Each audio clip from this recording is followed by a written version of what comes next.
وكذلك أوحينا إليك قرآنا عربيا لتنذر أم القرى ومن حولها وكذلك أوحينا إليك قرآنا عربيا لتنذر أم القرى ومن حولها. بسم الله الرحمن الرحيم.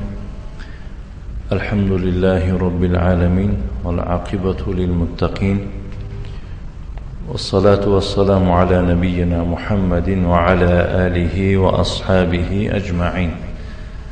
أما بعد، فنتابع درسنا من دروس اللغة العربية لغير الناطقين بها من الجزء الأول.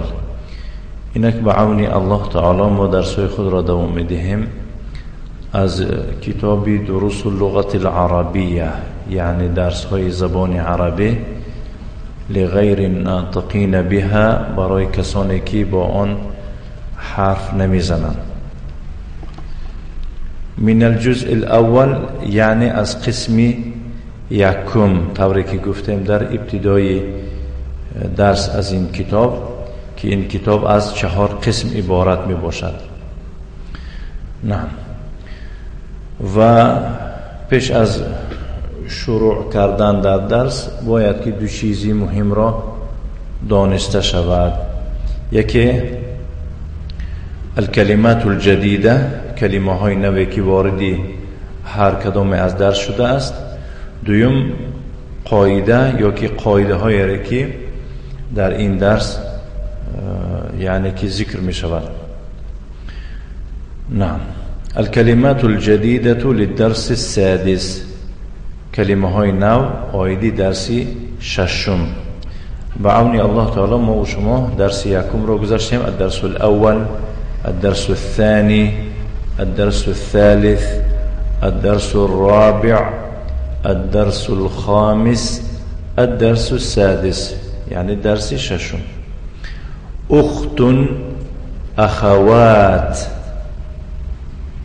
أخت، أخوات، خواهر، خواهرها. برای چی دفتر امتحان نگاه نمی‌کنی؟ ورق امتحان نداره. أخت، أخوات گفتم، یعنی خواهر، خواهر ها. ایضا همچنین نیز مکوات، جمعش مکویات یا که مکاو درزمال. دراجة، دراجات دوچرخه. دراجات جمع مؤنث سالم. جدا، جدا، بحد، بنهایت. با بعضی لهجه های تاجیکا هست که جدا هم. ملعقة، ملاعق، ملعقة، ملائق، ملاعق یعنی چمچه. بعضی تاجیکایی که با کلمه های ترکی را استفاده میبرن قاشق هم میگوین. این کلمه ترکی است. ملاعق جمع شکسته است و غیر منصرف است. قدر، قدور، قدر، قدور، دگ. بقرة، بقر، أبقار، گو. فلاح، فلاحون، دهقان. أنف، أنوف، بینه. أذن، آذان، أذن، آذان، گوش. فم، فم، أفمام، دهان. عين، أعين، عيون، چشم. همچنین چشمه هم می شود. چشمه. رجل ارجل، رجل ارجل. پای. دجاجه دجاجات، ماکیان یعنی مرغ. ثلاجه ثلاجات، یخدان. مغلق پوشیده، رست، بند. شای چای. امهات مادر. قهوه قهوه. مشرق مشارق، مشرق جایی که آفتاب میبراید. سریع سراع تیز، چقان. این بود یعنی کلمه های درس،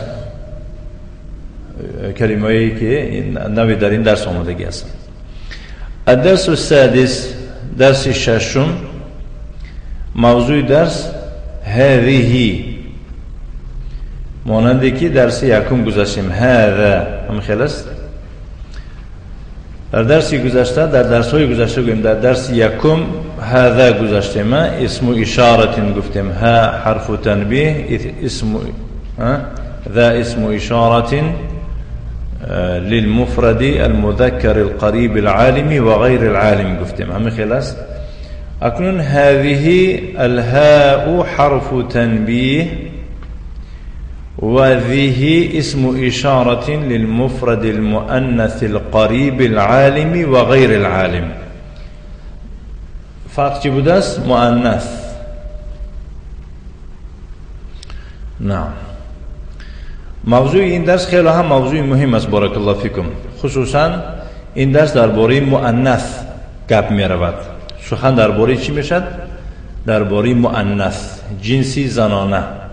خیلی قاعده زیاد دارد، برای همین دیگر قاعده های این درس را ذکر نکردم، فقط یعنی درباره هذا و هذه و همچنین یک تا درباره حرف جر، این همچون مراجعه می باشد. میفرماید که هذا ابن حامد و هذه بنت یاسر، این پسر حامد است و این دختری یاسر است. فهمیدید؟ تمام کلمه های عربی رو بارک الله فیکم حرکت کنید که با، اگر آخرش دیگرگون میشدگی باشد، با ضمه خوانید. همه خلاص؟ با ضمه یعنی رفع خوانید. کدام وقت نصب خوانده می شود یعنی با فتح خوانده می شود، کدام وقت جر خوانده می شود یعنی با کسره خوانده می شود، با فتحه.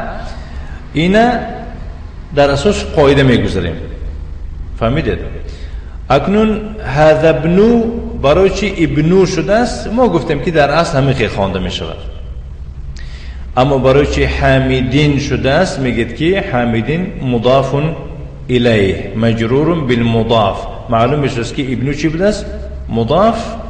حمیدین مضاف الیه. دیدید در ابن تنوین داخل نشده است، همچنین چی داخل نمیشود؟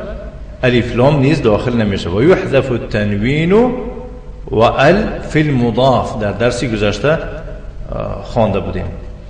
و هذه بنت یاسر، بنت هم مضاف، یاسر مضاف الیه مجرور بالمضاف و علامت جره کسرة ظاهرة في آخره لأنه اسم مفرد منصرف. بارک الله فیکم. یک مرتبه عذاب کشید هم، مشقت کشید هم، طرز اعراب کردن را ازبر کنید، انشاءالله آینده همه اعراب یخیر می باشد.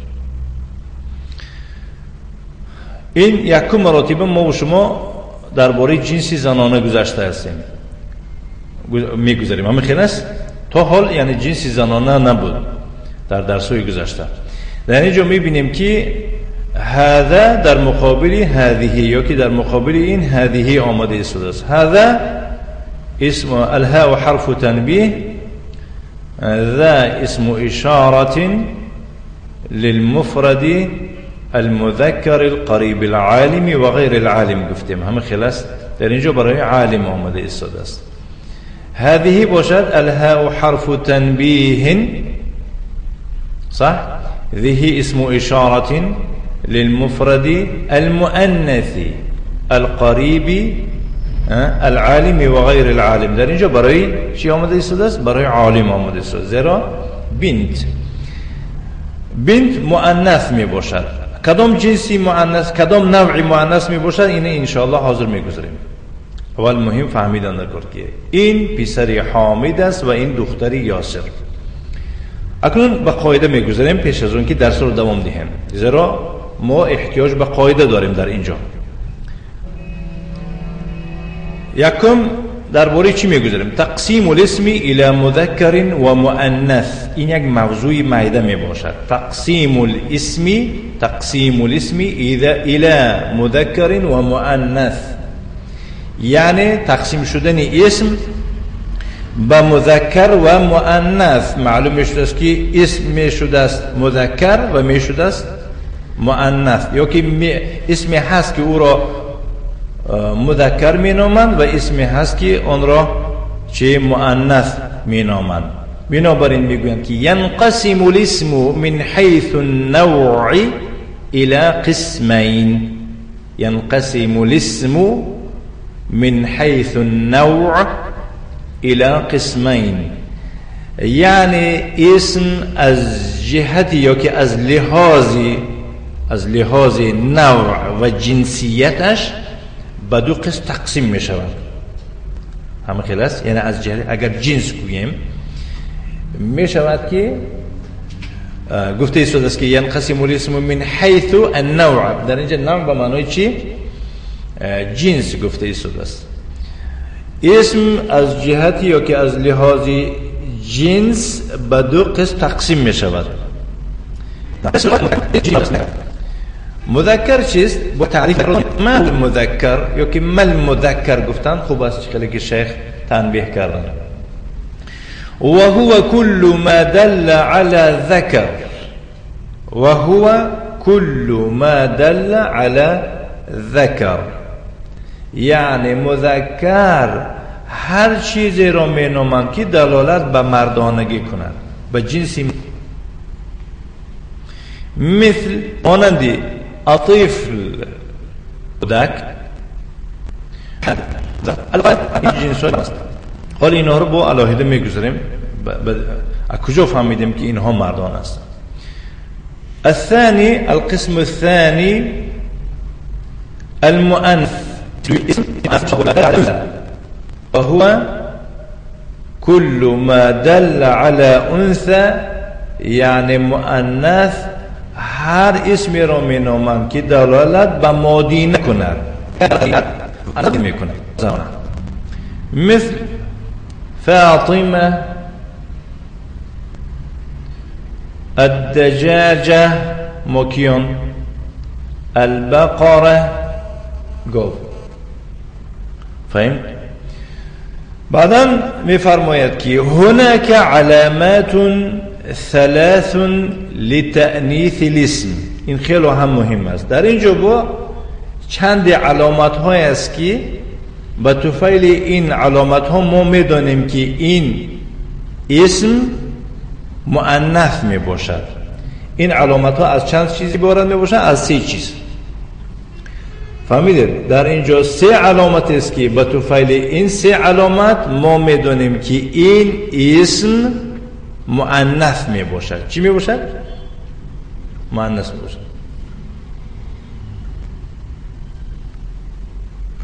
فهمیده؟ بارک الله فیکم. نعم.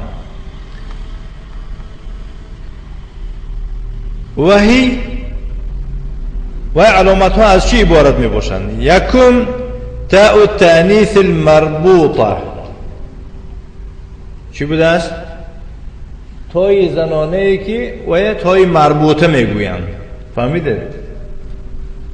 تایی که یک مدور میباشد و در بالاش 2 نقطه دارد، تای مربوطه. کدام اسمی که در آخرش تای مربوطه داشته باشد و اسم مؤنث می باشد. همین خیلی است که این تای حرکت دار می باشد، فهمیده؟ و دائم با حرکت می باشد. کما فی خیلی که فاطمه الدجاجه بقره، فاطمه الدجاجه البقره.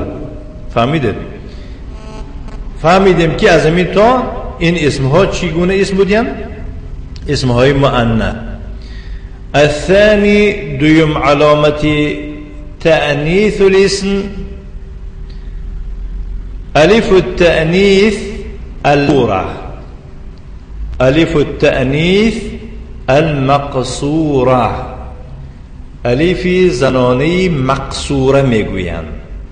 این چگونه الف می باشد؟ و هی الف زائده تلحق آخر الاسماء، و هی الف زائده تلحق آخر الاسماء. این الف زیادتی می باشد که در آخری اسمها پیوست می شود. فهمیدید؟ کما فی خیلی که در کلمه های زیرین می آید، کما فی بشرا، بشرا زنانه می باشد. دنیا، کبرا، صغرا، این کلمه هایی که ذکر کردیم چی می باشند؟ مؤنث، اسم های مؤنث. سیم الثالث یکی الثالثه الف التأنيث الممدودة. فهمیدید؟ الف التأنيث الممدودة، الف زنانه که او را ممدوده می نامند. و هی الف بعدها همزه زائده. این چگونه الف می باشد؟ این نیز الف می باشد که بعد از آن همزه زیادتی را ذکر کرده می شود. بعد از وی همزه زیادتی می باشد. مثل مانندی که این هم در آخر اسمها پیوست می شود. نه نجلا، نجلا، فهمیدید؟ نجلا.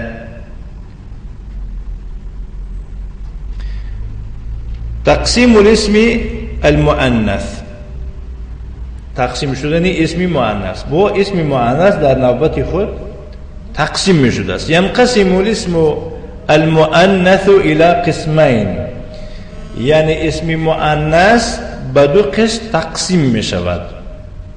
فهمیدید؟ نه. الاسم المؤنث يكون حقيقي التأنيث أو مجازي التأنيث، يعني اسم مؤنث می شود که مؤنث بودن او حقیقی باشد یا که مجازی باشد. الاسم المؤنث يكون حقيقي التأنيث أو مجازي التأنيث. فهمیدید؟ تأنیث یعنی مؤنث بودن او یا حقیقی است یا که مجازی است. هر کدامش میگذاریم. الاسم المؤنث الحقيقي التأنيث هو كل ما يلد او يبيض. اسم مؤنث حقیقی آن اسم مؤنث می باشد که وی هر چیزی است که تولد کند یا که تخم کند. فهمیدید؟ کدام چیزی که فهمیدید تولد کند یا که تخم گذارد وی رو مؤنثی چی میگویند؟ حقیقی میگویند. مثل الدجاجه، دجاجه یعنی مر تولد میکنه یا که تخم میگذاره. محمد تخم میگذاره. احسن. البقره گاو تخم میکند یا که تولد میکنه؟ طبعا احسن خیریت. البنت دختر تولد میکند یا که تخم میگذاره؟ تخم چی؟ تولد میکنه بعد از شوهر کردنش. لیکن نعم احسن. برای من در اولی درس اومد که در اولی درس اومد هذه بنت یاسر. میپرسن که بنت، میپرسن برای چی هذه اومد؟ میگه که بنت مؤنث. کدام نمودی مؤنث میباشد؟ میگه که مؤنثی حقیقی. کجا فهمیدی؟ میگه که دخترش یه روز نه یه روز اگر الله چاهد تولد میکنه. ما سوال میدیم که یک زنی که تا آخر عمر تولد نکرده است وای رو مؤنثی حقیقی نامیده میشود یا نه؟ میشود، چون که فقط حال وای رو اعتبار دادن نمیشود. هم خلاص. نه خب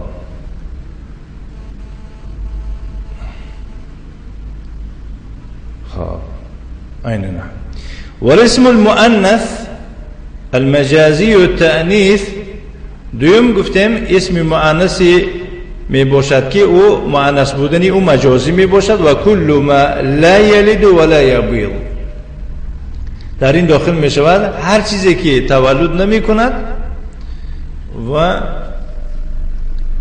تخم نمی گذارد. سواء كانت آخره علامة تأنيث او لا. فرق نداره خود در آخرش علامتی زنانه را دیده می شود خود دیده نمی شود. فهمیدید؟ مهم تولد نکند تخم نگذارد وای رو چی میگویند؟ مؤنثی مجازی میگویند. فهمیدید؟ بگذار از او تخم هم نشود. فهمیدید؟ الشمس الشمسیه شمس آفتاب میباشه. شمسیه چی میشود؟ چتر میشود. فهمیدید؟ شمسیه یعنی که از آفتاب پناه. نه و چی؟ کربلا این هم چی؟ مؤنث می باشه اما مؤنثی مجازی می باشه. الدنیا دنیا. فهمیدید؟ الکف کفی دست هم مؤنث می باشه.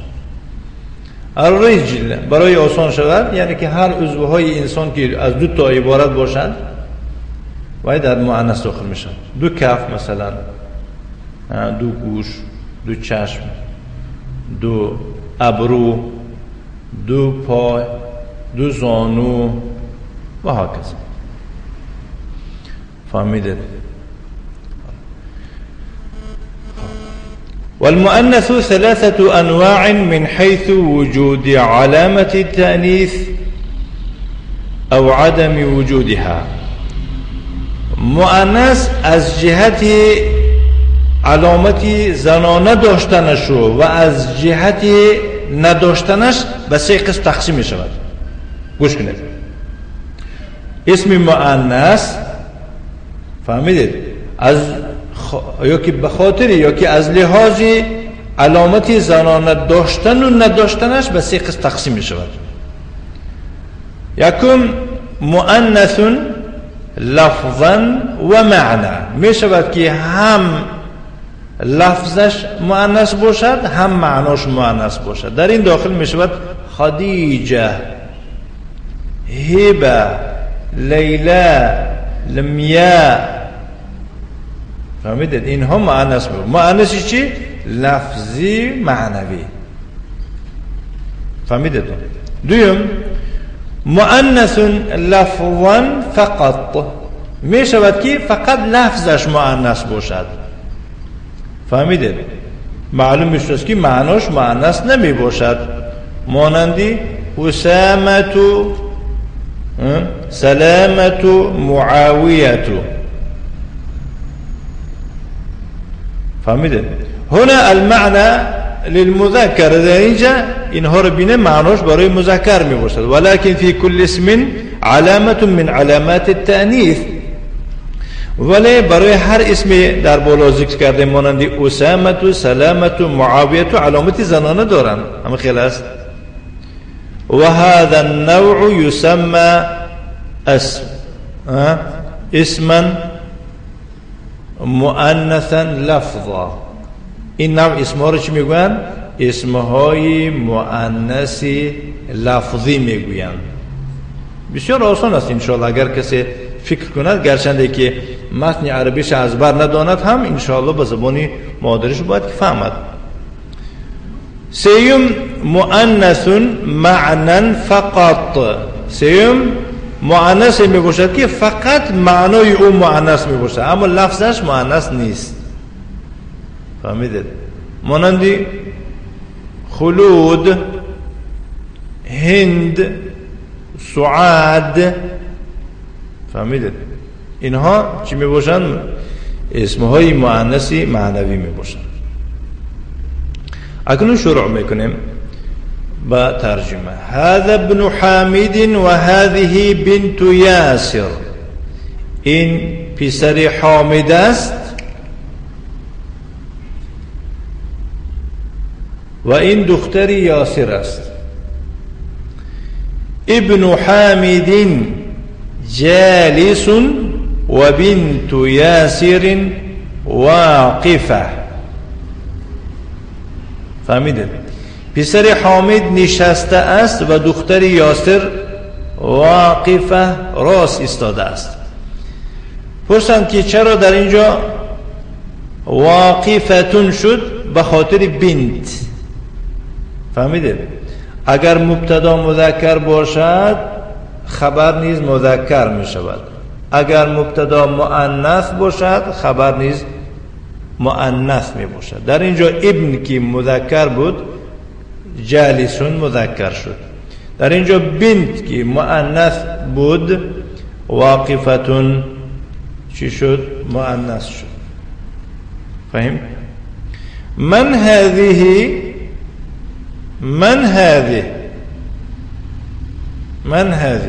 کیست این؟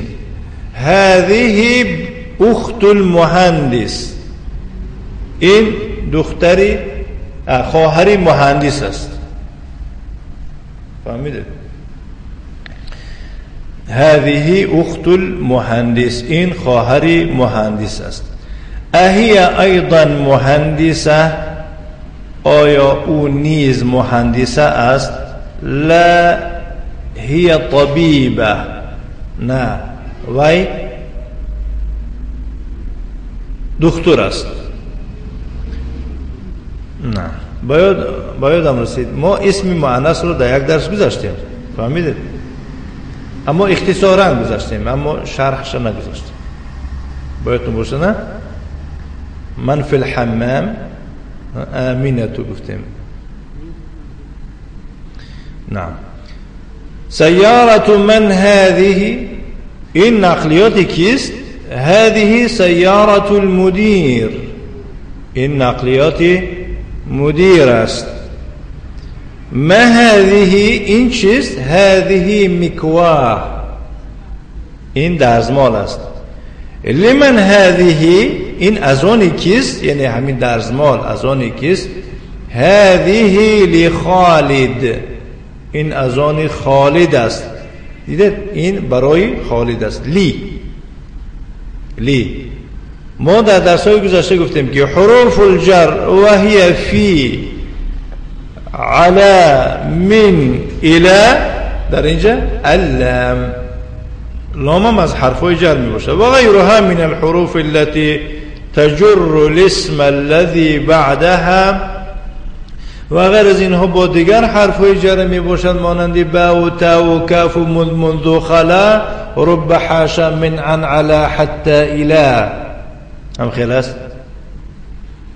حرفای می باشند که اسمی را که بعد از اینها ذکر می شود مجرور می شود.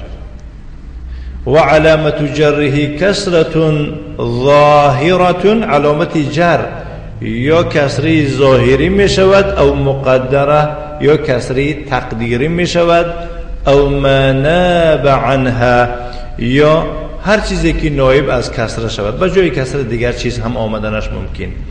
نحو مانند لخالدین گفتیم، لخالدین. الاعراب اللام حرف من حروف الجر مبني على الكسر لا محل له من الإعراب. خلاص. خالد اسم مجرور باللام وعلامة جره كسرة ظاهرة في آخره. لماذا كسرة ظاهرة في آخره؟ لأنه اسم مفرد منصرف. لمن هذه؟ إن أزاني كس هذه لخالد، إن أزاني خالد است. أدراجة أنس هذه، أدراجة أنس هذه. آیا این دوچرخه انس است؟ لا هذه دراجة عمار. نه این دوچرخه عمار است. هذه جديدة، این نو است. و دراجة انس قدیمه و دوچرخه انس کهنه است. خلاص. هذه ساعة علي هي جميلة جدا. این ساعت علی است، او بی نهایت زیباست، بی حد زیباست، جدا هم زیباست. چقدر که بعضی مردم میگن هذه ملعقة و هذه قدر. این چمچه است و این دیگ است. دیدید در اینجا برای دیگ هذه استفاده برده شد. معلوم میشه که دیگ چی بود است؟ مؤنث می باشد. کدام نوع مؤنث می باشد؟ حقیقی یا که مجازی؟ برای اینکه دیگ تولد نمی کند. هم خلاص. وگرنه یک دیگ میگرفت همه کفایت میکرد.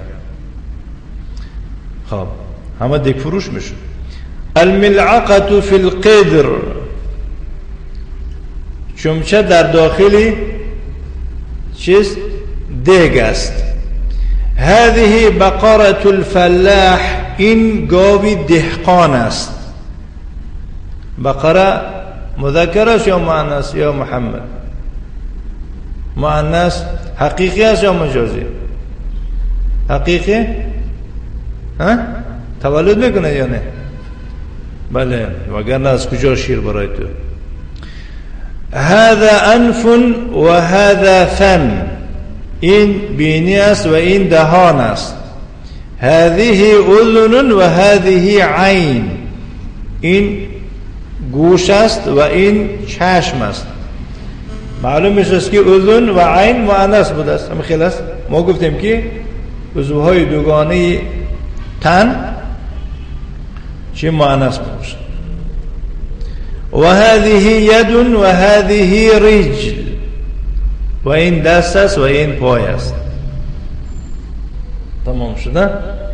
این بود بارک الله فیکم درس امروزی ما. اکنون تمارین الكلمات الجديدة للدرس السادس. کلمه های نو برای درس ششم. اخت مفرد، مفردش می نویسید. اخوات جمعش می نویسید. در آخر معنای مفردش رو می نویسید الى آخره. نعم. اقرأ واكتب.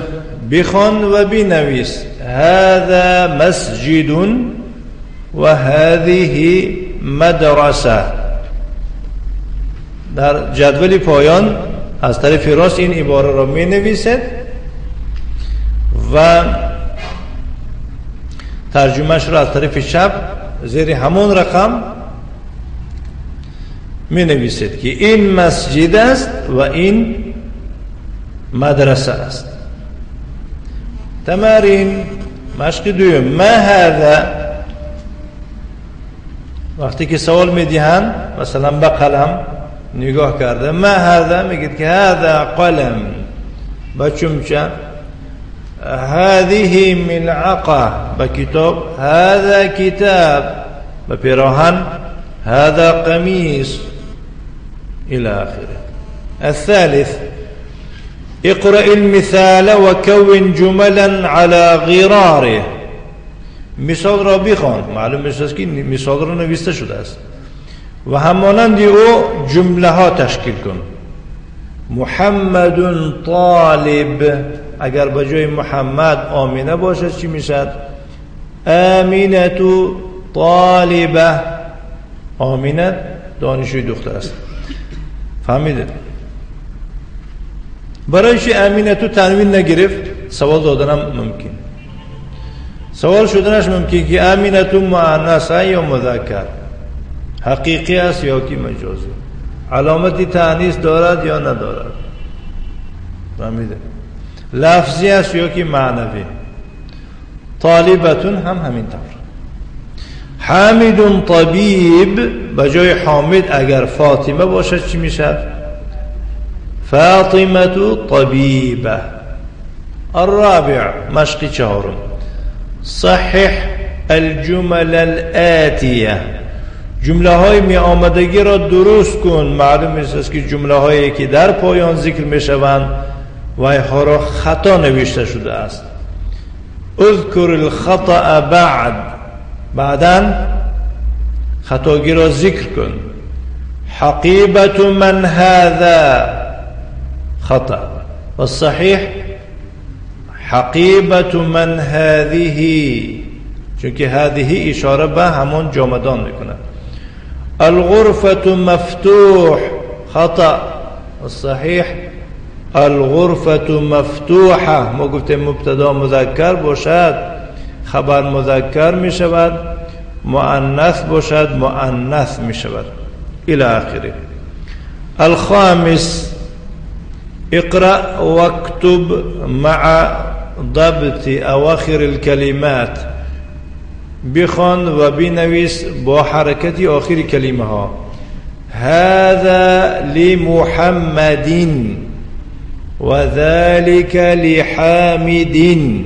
همین طور خواندن داره که به خاطر چی ما آخرشون رو کسر خواندیم؟ به خاطر آنکه مجرور شده ایستادن برای حرفی جر شده. تمام شده. الاسئله، سوال ها. اذکر تعریف هذه.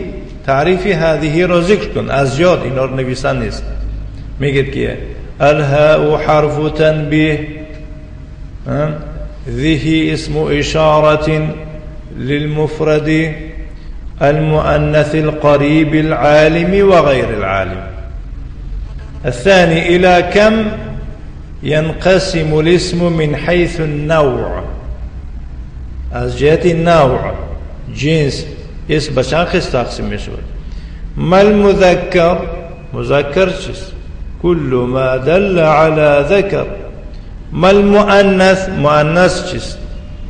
كم علامة لتأنيث الاسم وما هي. برای مؤنث شدن اسم چند تا علامت وجود دارد و ها کدام ها می باشد؟ الى كم ينقسم الاسم المؤنث مع الذكر. اسم مؤنث به چند قسم تقسیم می شود؟ ذکر کن میگوید. ما اسم المؤنث الحقيقي التأنيث. اسم مؤنثی که مؤنثی و حقیقی است چگونه اسم است؟ ما اسم المؤنث المجازی التأنیث. مجازیش کدام است؟ نعم. كم نوعا باید شود خطا مدرس میشه. خلاص كم نوعا للمؤنث من حيث وجود علامة تأنيث او عدم وجودها. یعنی اسم مؤنث از جهت علامتی زنانه داشتن و نداشتنش به چند نوع تقسیم می شود. دهم ما تعریف حروف الجر. تعریف حرفای جر چگونه می باشد که این تکرارا آمده است؟ اعرب ما یاتی. عباره زیرین را اعراب بکن. لخالدین. لخالد. بهمين درس بآخر نكتفي. وصلى اللهم وسلم على نبينا محمد وعلى آله وأصحابه وسلم تسليما مزيدا، والحمد لله رب العالمين.